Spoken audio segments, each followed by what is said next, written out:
This is 2OF Entertainment.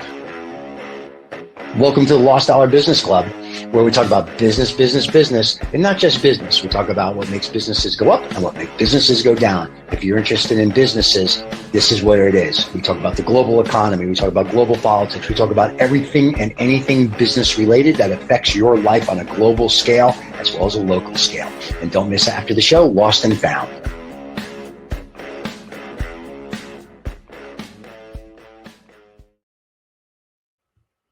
And here we are. This podcast stuff is always good because I always say to people, firstly, you never know what's going to come up, and we have a guest today. But first off, welcome to the Lost Dollar Business Club. Nick is not with us today because he's stuck. Is he in passport line trying to get his passport done? Prison. I think he was in. I think they sent him off to because he's probably got dangerous views. Either that or he's having a spray tan or something like that. So Nick isn't with us, but we do have a guest today. And we'll bring him on in a second. But Tom is part of my men's membership, which we will cover in a minute because a lot of this links to business. But today we're talking about the harsh realities of sudden change in business. And guess what? The unsurprising one of that is lockdowns, which fucked a lot of businesses. But also it helped some businesses. So we'll come on to that. But David, let's bring Tom in and we'll go from there, brother. Okay, let's say hello to Tom. Hi, Tom. Tom, welcome, mate. And you and I obviously know about each other, but give the guys, firstly, an idea of, age. I know you've been, you had various careers, but also, you've had a business that, of course, lockdowns affected it and what have you. And we're going to come on to that. But give the guys a rough idea of like age, what's going on for you in life at the moment. So I'm nearly 41. I don't know where that's gone. My career started long ago at 16 working in pubs. Basically learned to be a chef, which I started to enjoy. I then decided at 18 I had a place at university to take a completely different angle, joined the military, served as an infantry officer for 10 years. And then due to the demands of the military, I decided, right, enough's enough, I'm going to get out. Started to work in the private sector, which I enjoyed, but then thought, actually, I want to make something for myself. So I started a company, learned a lot from that. Unfortunately, it didn't quite go as well as I wanted to, but it was a good starting point for me to go, okay, this is something I want to move forward with. I then thought I'd move on to something else, back into catering. So my first company was security consultancy, looking at counterterrorism, contingency planning for businesses, how that could affect their insurance, and how we could assist companies in that domain. I then moved on to, I thought I'll go back into what I know, catering. So I started up a catering company, and that actually started to move quite well. I started literally on a market, high street, selling cheese toasties. Good. It was a cheap startup. I had the experience in chefing before. And things started to progress. I had my own open air cinema. I started to host fine dining events. And the business was starting to grow. I was starting to get turnover, and it was actually quite nice. And then, unfortunately, what could go wrong? Who could have forecast that? And obviously, the catering and hospitality sector is not the place to be during COVID. Yeah. I thought something else. I thought something had blown up, Tom, and you had to deal with it. That was so that was me then back into the military on a contract because I still had bills to pay. Whoa. Sorry. Okay. How do you do that then? I remained as a reservist. So I stayed as a reservist. Oh, okay. Yeah. Forces. Yeah. So I deployed, and actually it was probably another really good opportunity because I went in as part of a project team looking at, ultimately, we were delivering the largest internal change management project in the military, looking at time more than anything. So instead of looking at where we were losing money, it's where we were losing time, where we were wasting our soldiers' time, and how could we make our fighting force more efficient, which I thoroughly enjoyed, got a lot from it, and it kind of reminded me, actually, yes, I enjoy the military, but I've got that itch of running my own business and doing it for myself. But all the experiences I've had before working in both the public and private sector, I think have really helped me understand pitfalls. But you can never account for the next COVID or whatever might be coming around the corner. There's a lot to unpack there, and I wanted to go back first of all to, you said, was it when you worked in, let's say, counterterrorism of advising companies? Was that right? Yes. What would that look like? What kind of companies would be coming to look for that advice? And so I did multiple sectors really. So first of all, I was working with some insurance underwriters in London. We'd obviously had terrorist incidents in London before, but actually from my background and understanding a bit more about terrorism, we have marauding terrorists who go around looking for stuff. But ultimately, if I went into London and pressed a number of fire alarms, people are going to come to me. So I could wipe out an entire company quite quickly because everyone goes to the same place, usually a local park. So if I was a terrorist, I can make people come to me rather than I go looking for them. Helping businesses understand what to do. Sorry, Tom. So just I'm a bit slow as an age thing. So yeah, I am slow. So what do you mean by that? They could come to you. So you were saying that, but by causing an incident, everybody would go to one central place because that's what they were told to do by the company. A safe place, then, like as if they're having a fire or whatever, they will go to the car park. And that would be potentially where the incident would take place. Then, yes. Is that okay? Yeah. So very much how. So there's nowhere to go then. So what businesses generally do is they have a fire evacuation plan because they have to. They'll evacuate to a location and then do a head count. But ultimately, you're in effect putting all your eggs in one basket. So you could have all your admin, all your HR, all your operations, CFOs, CEOs, all in one place. And that company could be pretty much rendered inoperable in one fell swoop. Which would be the same as having everybody fly on the same flight. Yes. So we would help companies look at, yes, you need a fire evacuation plan, but how do we split your organization to different areas? So if something was to happen, actually you are still functional as a business. Did anybody actually think about, sorry to interrupt you, but I mean, that just seemed, this is the first time I've ever heard this. I mean, was it as much a surprise for the people that you were advising? No, not really. They just hadn't thought about it. And unfortunately, so one of my silent partners, I spoke to him a little while ago, and I was about 3 years too early because had I still been going, there's actually quite a bit of demand for it now. So there's whole streams of avenues. You've also got lockdown procedures. So should you want everyone to remain inside the building, how you do that. I ran scenarios for schools, for lockdown procedures for schools. So we would do tabletop exercises, looking at their contingency plans, their lockdown plans, their communication plans, and testing that to the point of we would have role play actors calling in to pretend to be parents, going, I've seen this on social media, really to test their plans. Because until you test something, you don't really know how well it's going to work. Yeah. We did red teaming, which was ultimately trying to break into sites. Usually senior managers would be aware, and we would look to infiltrate their offices, see what information we could glean, and then report back. So it was a whole raft of services, really. It's so interesting because I guess probably for David and maybe for me, you realise that it is a different world to what you're thinking. And I know myself when I worked in the city, and I'm trying to think at what point it was where there was either demonstrations in the city, and your building would be on basically, let's call it lockdown for argument's sake, and they'd have enforced security because you had the bellends from Just Stop Oil type stuff there. You wanted to spray paint stuff in the building.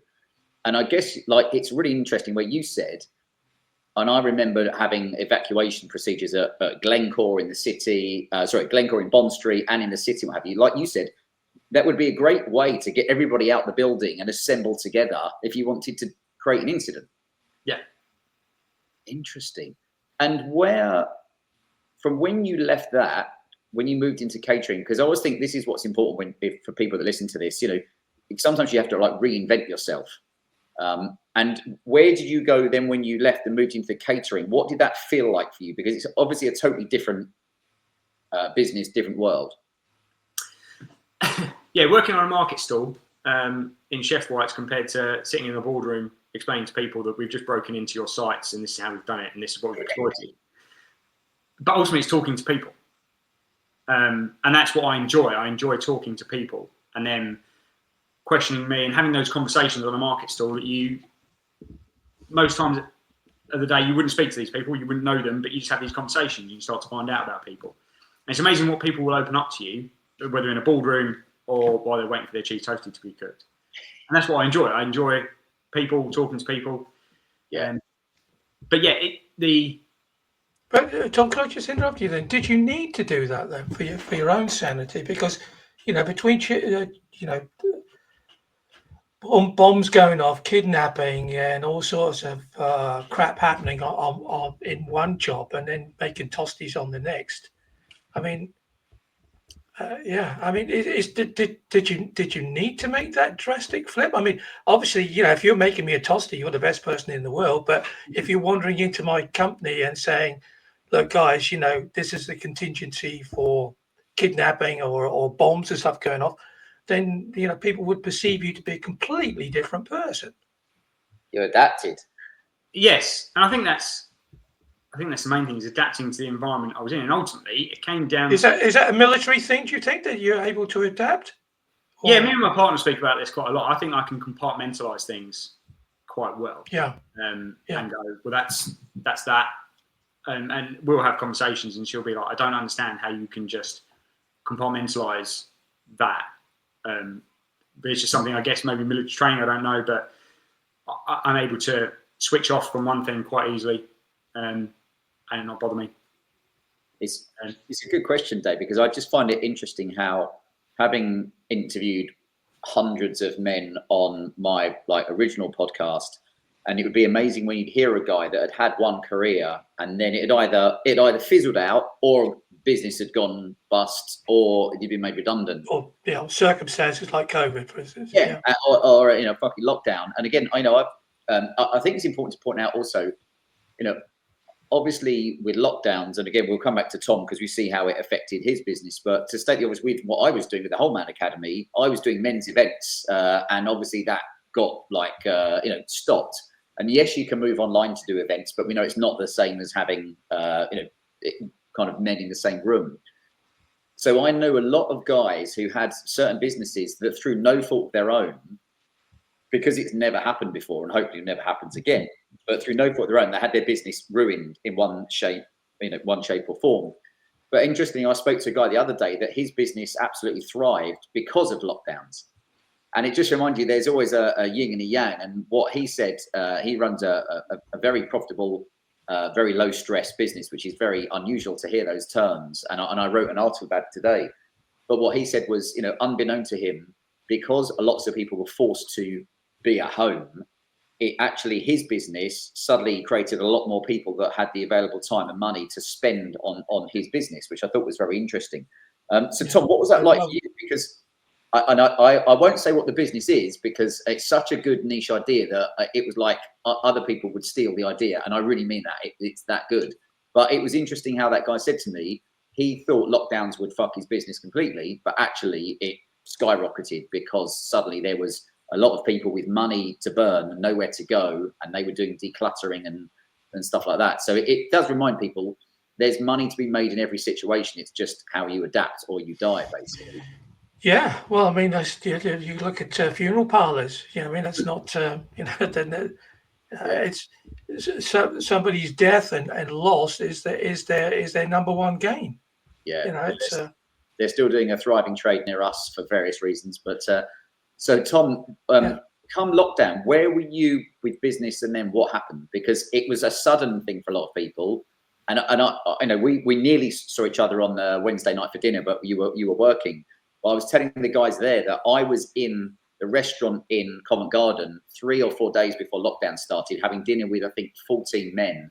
And then who'd have thought that a year and a half later, everything would have been closed for such a long time. So what was that time like for you? Challenging. I think that, the title of the show today, The Harsh Reality of Sudden Change, it was, I'd had a business that I realised wasn't succeeding, but ultimately you had that, I've got bills to pay. Yeah. I've got to get money in. So while I was setting up the catering business, I was doing little bits on the side. I was working in a coffee shop, and I was living hand to mouth on credit cards. I was driving around a 25-year-old car that was literally on its last legs, but needs must. You do what you have to do. Drive it forward, because you're always trying to look at the opportunity, go, well, I can do this, I can do that. And actually, where I paid a couple of £100 on a tin, I pretty much used the last of my credit card to buy a gazebo. It was all good stuff, but I didn't want it to be secondhand cheap stuff. I thought I need an image. Yeah. You want it to look clean and fresh. Got my griddle. It was probably about my last £900 paid out. And as things started to go, you're like, okay, I'm paying things off. I've now got some cash in my pocket. I started to have a couple of staff for certain events I could rely on. We catered some weddings, doing barbecues. And I had my go-to people. And my name locally, it was getting better. And it's that word of mouth, especially in that industry. The word of mouth of, oh, Tom's really good. And then overnight, it's gone. And you sit there going, right, I've now got all of this stuff. I've got to do something with it. It had to go into storage. So if you're a storage company, good time. Yeah. But I'm like, right, well, I need to do something. And I think time, it's one of those things that we would love to have more of. The more time you have to sit there and go, okay, what opportunities are there? The easier it is. But you're up against it. The opportunity, there was opportunities in COVID. Yeah. Crypto, as an example, if you know what you're doing with crypto, did fantastically well because everyone sat in front of their computers and dabbled their cash. Yeah. I didn't have that luxury, so I was forced to go back into employed work, and it was lucky the fact that the military had an opportunity at the time, so I had to take that. But I very much wanted to look at what other opportunities are there, and I think me and my partner, we both work full time at the moment. We both are looking to start this business because we want time. Yeah. Because with more time, that's the ultimate luxury in the world we live in. It's not so much because we have a young family. It's not so much time with family, but where we work at the moment, and we're working shifts, you don't see the wood for the trees. So we're just work. Yeah, we're trying to get this business going, and it's not a huge outlay, but enough for us to feel the pressure of it. But ultimately, we want it to work. So we've got more time to look at other business opportunities. Because at the moment, where we're working full time, it's so hard to sit there after work and go, right, I'm going to dedicate 4 hours to looking at this and sorting it out because you're exhausted. You've got kids running. Yeah. But what we're trying to do is achieve something that we don't think will initially bring in one of our wages a month, but enough for us to go, okay, one of us can stop work. We'll use this. This is going to run 2 to 3 days a week. It will bring in enough that it's going to be tight, but it gives one of us time to look at the opportunities of, well, what else can we do? What other opportunities are there with this business and other businesses? Mm-hmm. And that's the thing is we get sometimes so focused in on what we're doing at the time that we don't have the opportunities to open our gaze and look at the other opportunities. Because the more I can expand, the more I have, the less susceptible I am to change. If something in one area goes wrong, my other parts of the business might be okay. But when I'm so focused in on one, does that make sense? Yeah. Makes sense in my head. Yeah, that was slightly contradictory to what you said earlier on about being able to, be focused on one thing and then leave that and move on to the next one. It sounds a lot like people say to me like, why is this, and this? Well, because life got in the way. Because it doesn't make any difference how many plans you have. All of a sudden, life gets in the way, and it's a huge sort of like steamroller that if you're not careful, it would just roll over you, and you're just so busy dealing with life. The normal stuff. The shop, the cleaning of the house. Doing this, and the family must do numbers, and then you look around, you think, oh, where's it all gone? Where's all the time gone?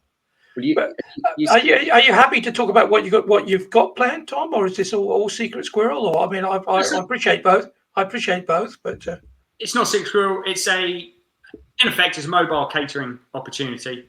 So going back to what I know, I'm very lucky in the area that I am in. I've noticed an opportunity, which is why me and my partner. So I have my strengths. My strengths lie in operations, doing stuff. My partner has a degree in business management and marketing. So she's the brains, and it's very handy in the fact that I've met someone whose strengths are my weaknesses. My old business before, that my issues with the marketing of it, getting the name wider than word of mouth, whereas she is just naturally akin to that. That's her domain. Yeah. So between the two of us, we've seen an opportunity that we're going to drive forward. And as I say, her strengths complement my weaknesses. So I think it's for those that run small businesses. Now, if you're in a big business, then you can have lots of staff, but the smaller your business, the more important it is that someone has a strength in all these different areas. And for me, it's the same. You know, some of the guys I spoke to who've got small businesses, it might be that their partner can do their accounts for them and has an idea of marketing something. Whereas for them, you know, I know some guys are very detail focused and they're good at tech, but they're shit with people. And I'm probably vice versa. Emma, my partner, can sit there, and if I've got issues with the computer or, you know, trying to do different like technical stuff, she's very good at that. Whereas for me, I just glaze over straight away. And the amount of guys I spoke to who work for themselves or small businesses, it is hard because you're wearing hat after hat after hat. Whereas when you work, this is what we spoke about last week. You know, like being in the circus and keeping all those planes spinning. It's the job. And I think, you know, funny enough, when lockdowns came along, if you work for a big company, it wasn't nearly as damaging for you because you might have got furloughed. And again, sadly, I know people that got furloughed and they were like, this is really good. Like, I'm saving money. I'm getting paid, you know, to stay at home and do fucking yoga and do whatever you want. So for me, it didn't affect people as much if you worked for most companies because everything just carried on as normal. You probably just got paid your same salary. So unless the company shut down, it didn't affect you. Whereas it was the smaller and medium businesses and the local businesses that got screwed, basically, which one could argue is a deliberate attempt to ruin the economy, but that's another rabbit hole to go down.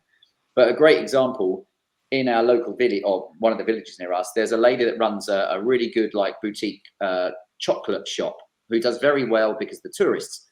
But she was made to shut her shop because it was so dangerous. But the local garden centre was allowed to stay open and sell chocolate and all these things. So like, hold on a minute, the little business gets shut down, but the bigger businesses were allowed to stay open. And that's what. Yeah, but did she pivot? Did she go to the garden centre and say, I've got all this chocolate? She was able to stock some of her stuff in there, but obviously you don't take such a cut for it. But she was one of the lucky ones. So it can be hard because, you know, there's curveballs which we all know you might have seen coming, and things like what happened there, or a financial crash, you know, in the markets, which of course can affect big companies as well. What about you, David? Have you been in any companies or working when you've had to have a massive pivot or you suddenly adapt to something's gone tits up? Yeah, my whole working life. I mean, I came to Holland literally just with one bag, and that was it. So, and I couldn't bring. I studied construction in the UK, but I couldn't bring any of that with me when I came. You know, because I'm not a practical person, so it would all have been, you know, office stuff, and so all the rules were different, and they didn't accept my diplomas, etc., etc. So yeah, through the years of working with lots of very stupid people, I eventually decided, you know what, I'm going to have a go at just trying to hold my own trousers up.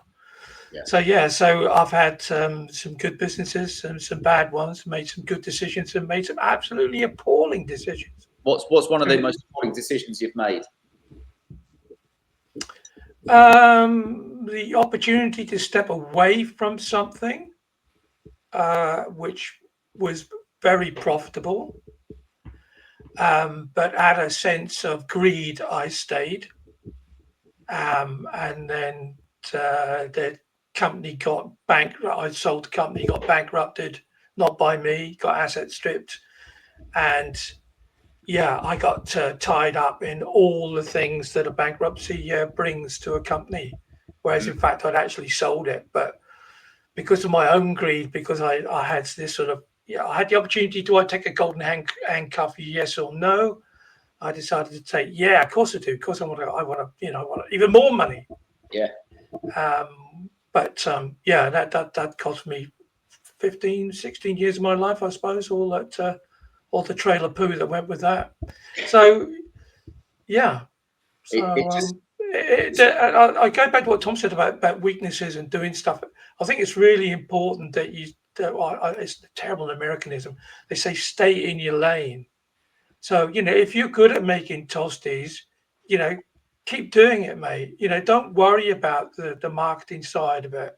Don't even think about it. Just let your partner, if that's her thing, give her, or whoever it is you're working with. Because I always say, we said this like a couple of weeks ago, we were on the show. If people could do what you could do, they'd be doing it. They wouldn't be working for you.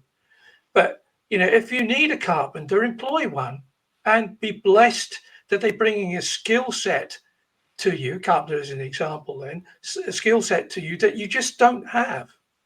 And give them the freedom to use all their skills and not worry about it, because I think that's the thing. Worry about what other people are doing in your business is fatal. One of the things I've definitely learned is, as Anthony said, you're trying to wear so many hats when you're running a small business. Yeah. And you don't want to let go of those bits. You're like, no, this is mine. Yeah. And I think that's fatal, Tom. That's fatal. No, and that's what I'm saying. This time round, I think we had a friend of ours. She's a social media guru. Is what she does day to day. So we're basically, she's provided some assistance, and we're paying her back in childcare. Hey, what do you pay? It's not to do with money, is it? We're bartering like we were doing in the Middle Ages. Exactly. It's like, I think as a small business, sometimes it's a case of, at the moment I can't pay you, but I can help you. You are paying it, Tom. You are paying it. We're looking after a child, different. But yeah, I think what I like about small businesses is people are more willing to help each other because they've got the experiences. Nobody ultimately wants the other person to fail. When you get into bigger businesses and in the corporate world, they want their competitors to fail. They want to be better than competitors, and they lose sight of what they're about. When smaller companies, you can ask people and go, look, you've got that skill set. Can you give me a hand? What can I do in return? You go back to how it was where people were building a barn, years ago, that everybody would come together and everybody would contribute. And the lady that was bringing water to the people that were working there was just as important as the people that were working there. And then when she needed something or whatever, I mean, this whole bartering thing, I think is absolutely, it's almost like a dirty word, but I think it's something that can't be taxed. That's the problem. But I mean, like what Tom's saying, if you have something, say like, this is what I would like, but I'm not looking for a free lunch, but this is what I have to offer. Yeah. You're getting if you were employing her, she would be on X number of €100 an hour or £100 an hour or whatever it is, So that has a monetary value for her. But if she was taking childcare, it would also be a monetary value. No, take the money out and balance it up. Yeah. Happy days. I think that should just be encouraged. I've seen that more and more where, again, you said, Tom, like small businesses. One of the chaps I know who runs a business reached out to me a while ago and kind of said, I need someone that knows my business to help me with certain stuff. And he's helped me in the past, so I didn't mind doing the same. And it just reminds me, if you don't ask, you don't get. There's been enough times where people are, and again, even with the work I'll do with men, sometimes you're just reminding them to just fucking stick your cock in the custard. Like, go and ask someone or make a call, and if someone says no, then you move on to something else. And I was going to ask you, so knowing that this was the title, I always think of if you were someone that's reading this, listening to this, whatever, through business, and they were thinking, okay, well, I need to adapt my business because it's not doing so well. What would one bit of advice be? For me, it's always, sometimes I've had experience of companies that have tried to have different products and now they're not doing very well financially. And I would say, what's your money, what's the real money making product, and therefore can you cut away the fat around you, if that makes sense, and focus back on your original product that made you money before you went out. And you can relate that not just to a product, to people. If you've got a large team, harsh as it is, you have to look and think, who do I need to keep that can make us money, and unfortunately, who do I need to get rid of? And I've spoke to someone this morning who's got probably 2 or 3 redundancies they're going to have to make in their business by the end of the year, and no one likes doing it, but priority is fucking the bottom line of profit, basically. So David or Tom, any advice to someone that's how to adapt in business, or from any previous experience? David, would you like to go first, or? Yeah, well, I would say, like, just do it, whatever you need to do, because you can only help people if you're in a stable place yourself moving forward. I had a couple of businesses that which we did wholesale, import wholesale. And the first one was, I needed to have the biggest warehouse because it's overcompensation, and the biggest amount of stock. And then but when you then realize, I can now employ somebody to regularly do stock takes for me and see what all the stock levels are, because we were also doing full service merchandising in shops. And you think, I don't need half of this stuff. I don't need X, Y, and Z product. So keep it mean, keep it lean. I think that's the way to do it. And if you have to let someone go or choose to do something which is painful, make it quick. Rip the plaster off. I'd have to tell Tom that, as ex-military. My father was military. I came from that sort of background. It was quick. It was quick, harsh, and fair. Let's put it that way. And I think if you can, as long as you offer, you don't do it with malice. I had the unfortunate circumstance in my life where I nearly drowned in Greece, and the last thing somebody tried to save me. How old were you, David? I was 27. Wow. And I was swimming with this girl, snorkeling, and it all went really, really downhill very quick. And she tried to save me. And the last thing I can hear was these guys shouting at her from the beach, kick him away, kick him away. And then the next thing I remember is them pouring liters of ouzo down me, and me sort of throwing up on the beach. And what they'd done is, because I was fighting with her and she wasn't strong enough, one of these really big burly Greek guys came in to the water who had a better skill set, and they saved me and brought me to the side. And I've never forgotten that. Kick him away. And sometimes, she was in tears that she had to do it. She said, I thought you were going to drown. I thought I was going to lose you. But but the guy said to her, if he'd have drowned, you would have drowned as well. Sometimes you've got to kick someone away. It's good. It's good. It's a good life lesson there. Tom, go on. Mine would probably be, know your strengths, understand your weaknesses, and don't try and overcompensate for your weaknesses. If you're not good at something, don't try and be better at it. Get somebody to fill that gap for you.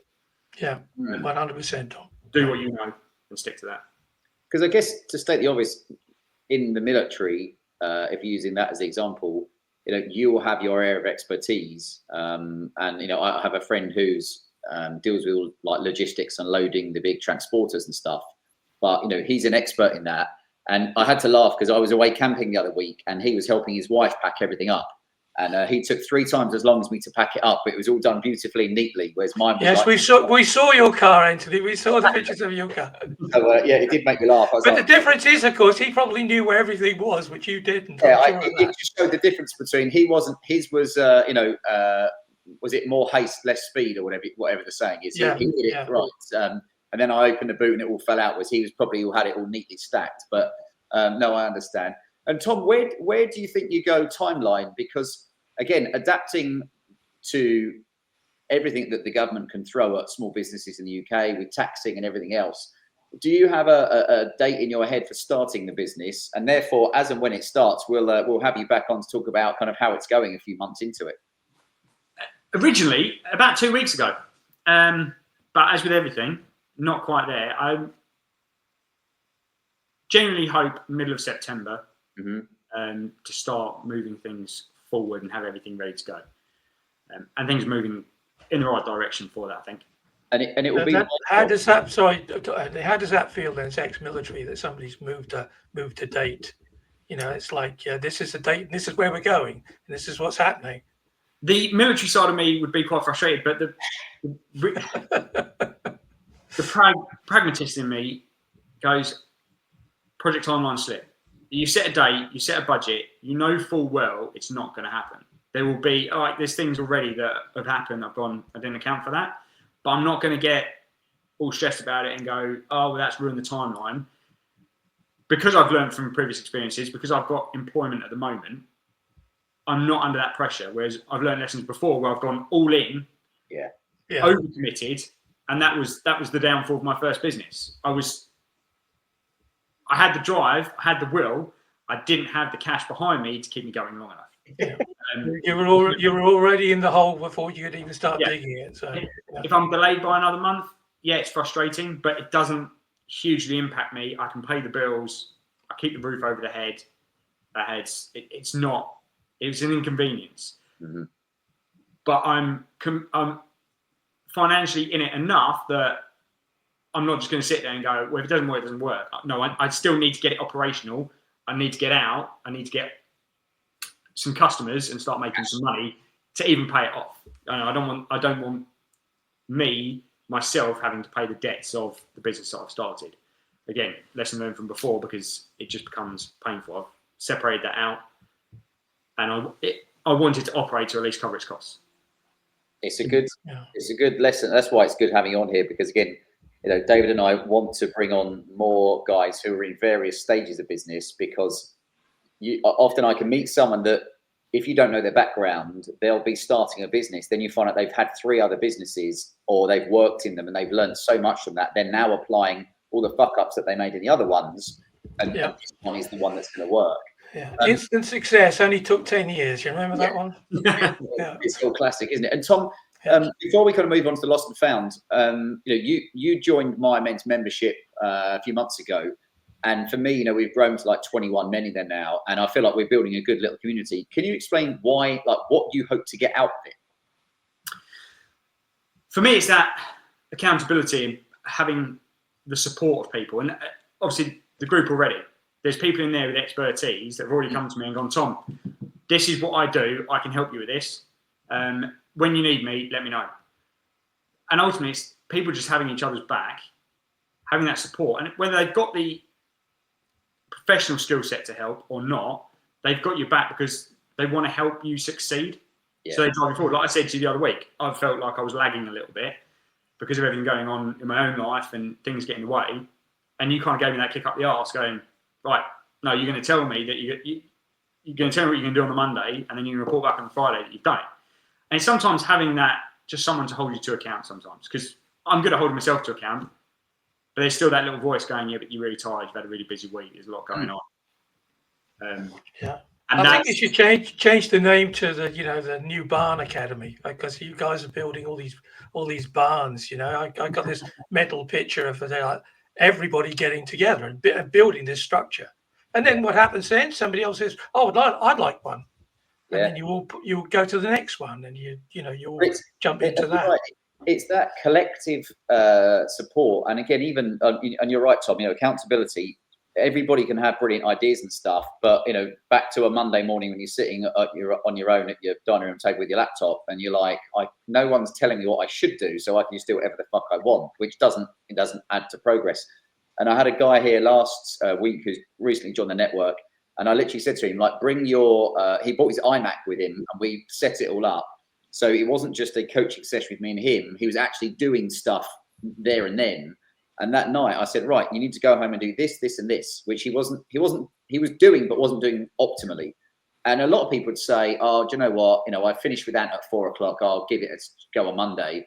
he messaged me like 11 o'clock that night saying, I've already done the first 2 things on the list. They actually didn't take that long and it feels like good progress. And I was like, perfect. That's the kind of guy we're looking for, who isn't in a year's time going to fucking moan that he hasn't got any money and moan that his business isn't taken off, but he was happily watching football on a Friday night instead of working on his shit. So good. We're yeah, well, you can do both. You know, and if the TV takes way too much from you, put the radio on and listen to the football.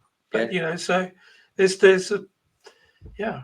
But I you know, I commend you both. I commend you as well, Tom, to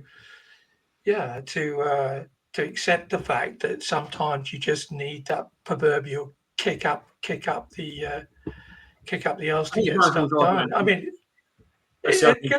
one last thing, Tom, can I just ask you, is this your dream then, or is this a collective dream between you and your partner?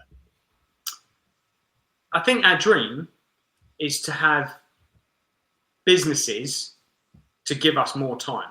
We know we've got to work at it first, but ultimately that we can start handing stuff over to other people to run, so then we can open something else. So the dream is to have our own businesses in multiple sectors that protects us from sudden changes and things turning and government deciding that they want to tax certain areas differently or whatever it might be. A tip from me then is that if you have your core business, look around to see what bucket and spades you have to buy in order to make your business happen, and then look to that bucket and spade business or that area, that bucket and spade, as your next area that you want to move into as a business. Because in every gold mine, the only people that actually make money are people who are selling buckets and spades.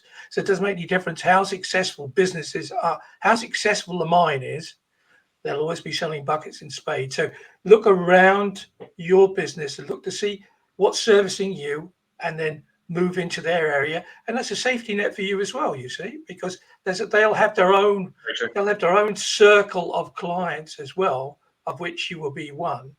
And that way you don't become ultimately reliant on one particular bucket and spade company to help you with your business. I like that. Does that make sense? Yeah, very much so. And before we go into the lost and found, the other piece of advice that I was listening to something the other day who's got a massive following, and they gave a good reminder that when people say their business isn't going as well as it could be, they'll say, you know, have you told everybody you could about your business? Like, have you emailed, depending on what you're doing, you know, have you emailed every fucking person you know and told them about what you do, especially if it's a localish business? Because often people are like, oh no, I'll just rely on like posting on Instagram now and again, or posting, and you go, yeah, do that and send a stock little email to 100 people in your email list, or every ex-colleague, or whatever it is. Make sure that if you've got a good business, you've told everyone about it, which I think we could all learn from at some point. Yeah.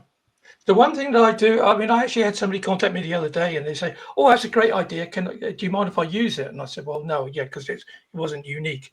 But I've been doing this for the last 3 years, 4 years, 5 years on LinkedIn.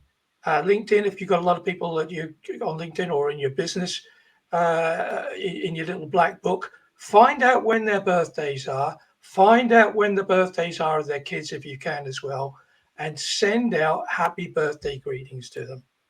I sometimes sing to people as well on the phone, just to wish them. Do you know what? Because I'm the only idiot that does it. Yeah. And they're going to remember that. And that's the simplest way. Just say, happy birthday from Tom's sandwich bar, or whatever it is that you're doing. You know, come get a free toasty next time for your birthday. Yeah. You know, or whatever. And then simplicity itself. David, just on that, again, something I spoke about the other day with people, it blows my mind. People haven't realized their value in it. Is, for God's sake, find a way to get people's email addresses and email them every week with your stuff about your company, you know. And I don't mean we're selling. You know, I spoke to someone who owned a beauty therapy place, and I said, okay, business isn't going very well. Let me take a look at it. Number one, like, how in touch are you with your customers? I don't mean like spiritually, but how often do you email them? Because they had about 7,000 people on a Facebook group and about 2,000 on an email list, and they said, oh no, I just feel bad if you email them because they'll think you're just spamming them. I was like, no, you're selling a product and to your potential buyers. You know, they've bought something off you and you've got an email, so keep in touch with them. And it was a bit like, oh no, because I feel like they'll think I'm, you know, selling to them. Like, you are fucking selling. And I'm surprised. Yeah, you are. There's nothing wrong with that. Well, so one of my biggest tips I learned from guys who are way ahead of me in the business thing was, you know, find a way to stay the office, collect email addresses and email them once a week or twice a week or whatever, whether you've got a pizza van and you say, hey, this week our special is a Hawaiian pizza and there's 10% off. Yeah. Be in their face so they can think, oh, Friday night, oh, I can't be bothered to cook. Hey, you know, Bob's, whatever it is up the road that's got a, you know, a fish and chip van or something like that, we can pop up there. It's simple. Exactly. Yeah. Exactly.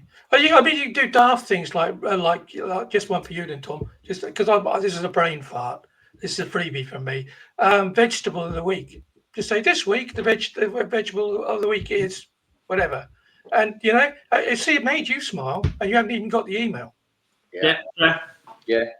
Oh, you know, because the worst thing they can do is to say, please take me off your email list. That's the worst thing they can do.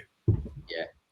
And as a man who I've now sent 765 articles on men's performance, as Tom knows, because he gets some of them. But you know, you'll get the odd person that'll unsubscribe. Like, cool, like they don't vibe with you, so off they go. But the guys, they don't need you. Yeah, kick them away. They'll come kick them away. Good, right, David. Let's do lost and found. We don't expect Tom to have one because he wasn't prepared for this. But but normally what we do is we kick the guests off lost and found. But we won't do this week because give Tom an idea of what we're doing. So yeah, lost and found. So get yours up then. Is it showing on your thing? I did have you have to load it in first.